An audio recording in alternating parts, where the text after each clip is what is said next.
नमस्कार दोस्तों, हमारे चैनल में आपका फिर से स्वागत है। दोस्तों, पिछले काफ़ी दिनों से कम्यूटेशन ऑफ पेंशन के रिकवरी से संबंधित काफ़ी कोर्ट्स के ऑर्डर आ रहे हैं और उन ऑर्डर्स के बाद काफ़ी और व्यूअर्स के कमेंट आते हैं कि कम्यूटेड पेंशन के रेस्ट्रिक्शन के लिए तो ऑर्डर कर दिए गए हैं, 10 साल, 8 महीने या 10 साल के बाद रिकवरी बंद कर दी गई है। लेकिन उन केसेस में क्या होगा जिनके ऑलरेडी 15 साल तक रिकवरी हो चुकी है?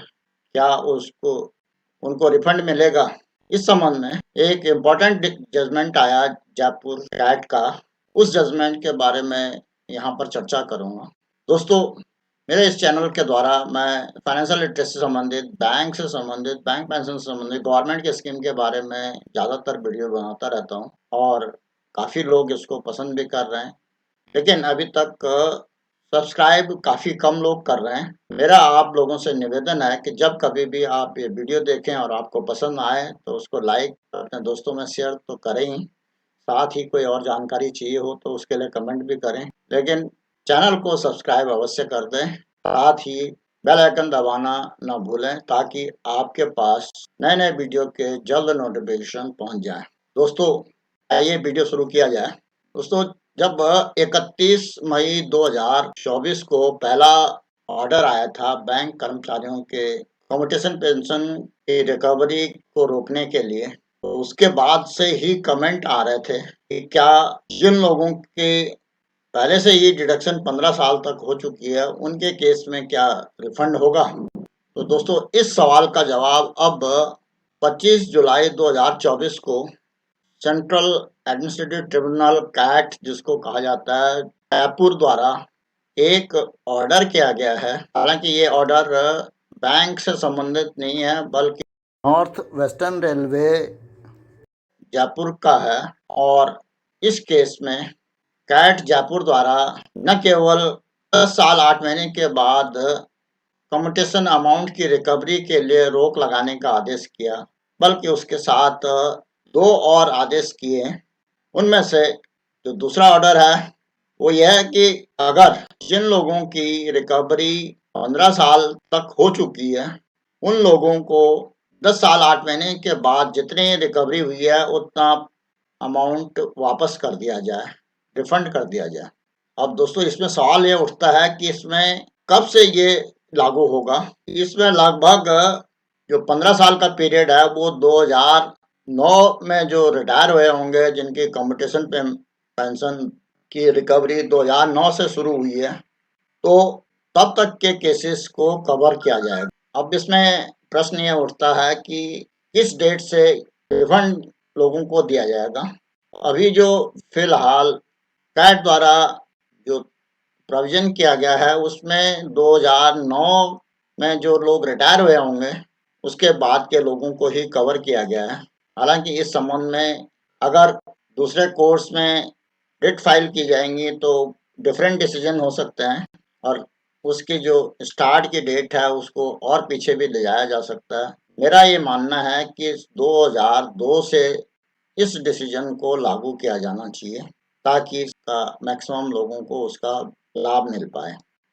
दोस्तों, जो कैट के ऑर्डर 413 बटे 2024 डेटेड 25/7/2024 का इम्पोर्टेंट पॉइंट है वो है third point, summary of judgment, key points of the judgment, refund of excess recovery. The excess recovery of 4.4 year of commuted pension should be refunded to the pensioner whose pensions have been recovered beyond 10.8 years up to 15 years. This primarily affects pensioners who retired around 2009 and had their commuted pension deductions calculated based on a 15-year recovery period instead of 10.8 years. Third important point है इसमें revision of pension payment order PPO. The PPO of those employees who have not completed 10.8 years of the retirement should be revised to ensure recovery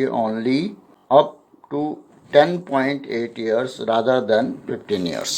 तो ये काफ़ी important है। इसी judgement का एक important aspect है clarity in the policy implementation The judgment bring clarity to the pension commutation recovery process, ensuring that future retirees are not subjected to incorrect recovery period. इस judgment का सबसे important aspect है कि ये precedent for other cases. This judgment में set precedent for similar cases benefiting other retired employees facing the same issues.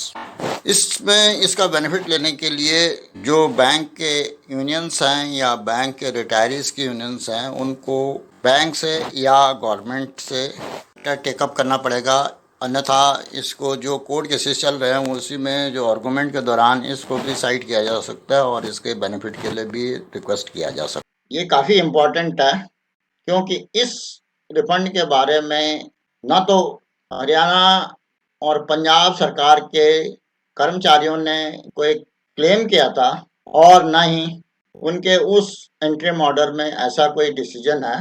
शायद final order में इसके लिए जब आर्गूमेंट्स होंगे तो उस पर चर्चा हो सकती है और स्टार्ट पीरियड कौन सा रखा जाएगा ये भी डिसाइड हो सकता है कोर्ट द्वारा।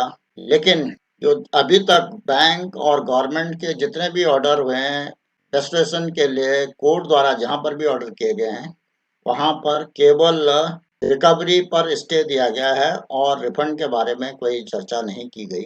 इसलिए अब जितने भी लोगों ने ये कोर्ट में केसेस किए हैं उनके पास एक फर्दर रिजाइंडर का मौका मिलेगा और उनको ये रिजाइंडर फाइल करना चाहिए या जब आर्गूमेंट्स होंगे गवर्नमेंट की तरफ से जो कौंसल होंगे या एडवोकेट होंगे वो और पिटिशनर के एडवोकेट के बीच में जब कभी आर्गूमेंट्स होंगे फाइनल ऑर्डर से पहले, उस समय इसको भी रखा जा सकता है कि जिन लोगों के 15 साल तक रिकवरी हो चुकी है उनको रिफंड कर दिया जाए। दूसरा इसमें एक ऑर्डिनेट ये है कि जब कभी भी अब नई रिट फाइल करें कोई भी यूनियन एसोसिएशन तो उसमें इस क्लॉज को भी शामिल करें कि इस रिपेमेंट पर स्टे का जो पीरियड है वो 2002 से या 2000 से शुरू होना चाहिए